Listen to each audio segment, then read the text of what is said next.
A year ago, it happened suddenly. Right after a person's death, their body would vanish. And in its place, a black sphere would appear. This sphere stores the last 10 minutes of the person's life. Hello, investigator. From the looks of it, this was created less than a day ago. Yes, the condition of the sphere seems to confirm that. We'll need to conduct a detailed analysis to know for sure. Let's proceed right away. And we named this mysterious sphere the Black Box.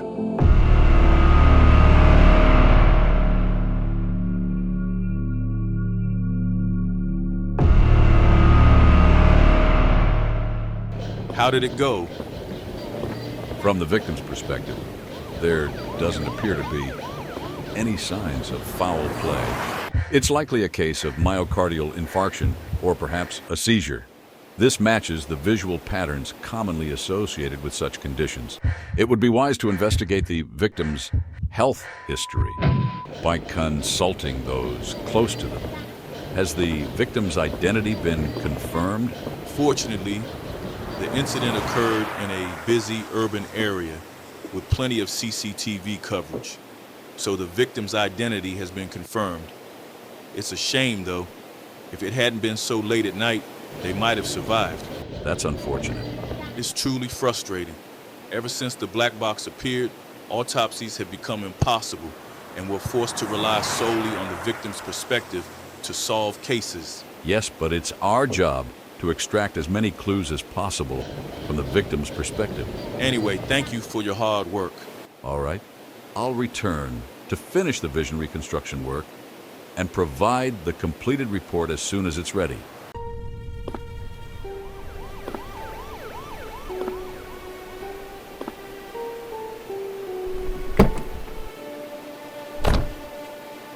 A black box forensic investigator must conduct a vision reconstruction process after analyzing a case to accurately recreate and share the victim's perspective. This work must be completed swiftly and thoroughly, ensuring no details are missed following the analysis.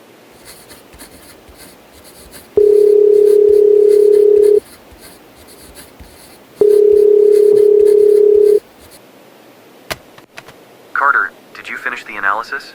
You must have been busy all day. Are you holding up okay? I'm fine. This job is never easy, as you know, but fortunately, there didn't seem to be any signs of foul play in this case.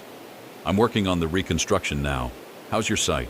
Honestly, this one's a bit strange. It's the most bizarre perspective I've seen from a black box so far. Bizarre? What do you mean?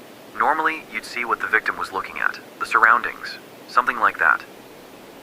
But this time, there was nothing. Complete darkness. And then the perspective started shaking in a weird way, like someone was forcibly moving their gaze. Could it be an issue with the black box itself? I don't think so.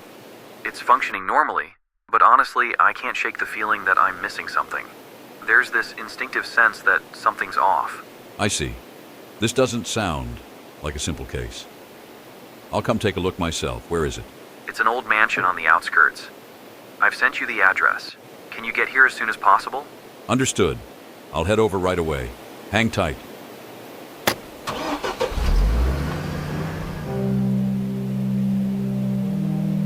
Nothing to see. This is the first time Daniel has called me in such a hurry since that day. I have a bad feeling about this. Hey, Carter. Thank you for coming. Once you see this, you'll understand. It's really strange. Strange? In what way? Explain it to me. First, judging by the damage progression, the black box seems to have been here for about 4 to 5 days. That's a relief. If we were any later, it might have disappeared without a trace. This is where it gets strange. As usual, I arrived at the scene and tried to interact with the black box. And then what? I couldn't see anything. Nothing at all? Pure darkness? Not quite. It felt like, something faint was visible. It was dark, but not entirely. Almost ambiguous. Dark, but not completely dark. I'll have to check it out myself.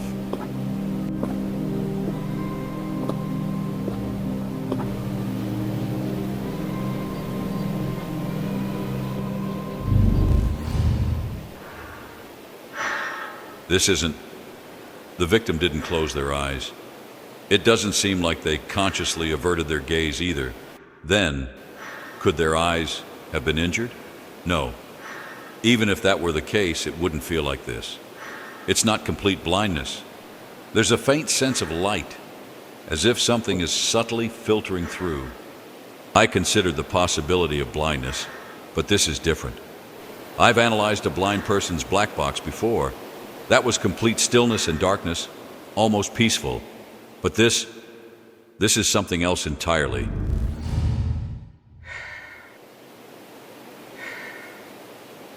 Carter, are you okay? Yeah, I'm fine, but no matter how many times I do this, I never get used to it. Well, it's not surprising. Experiencing someone's death firsthand isn't something most people can handle easily. This is already your 4th analysis today, isn't it? Maybe you should take a break. No, I'm fine now. I need to catch any leads while the memory is still vivid. Still, you should pace yourself. Working like you do isn't sustainable. If I worked like you, I'd have lost my mind already. Why's that, Daniel? You adapted pretty quickly during the mental assessment, didn't you? That was the test. This is the real thing. I'm doing my best, but I'm nowhere near your level. So, what's the result of the analysis? Did you find anything? No, just like you said. I couldn't see anything. But it was strange. It didn't feel like complete darkness. There was a faint sense of light. Could the victim have been blind? No, it wasn't that. If they were blind, the vision would have been much calmer. I've analyzed a blind person's black box before. It was truly nothing, completely still and quiet. This was different. There's definitely something here. This is different from anything I've encountered before. I can't shake the feeling that I'm missing something. And at the end, that light. It was unmistakable. Daniel, you saw it too, didn't you? That light at the end. Yes, I did. It appeared right near the end of the black box's 10 minutes. A sudden bright light. Yes, a bright light. It was unmistakable. There's a clue there. Did someone turn on a light? No, that can't be it. From the start, I could faintly sense something through the darkness. If that's the case, then they were blindfolded.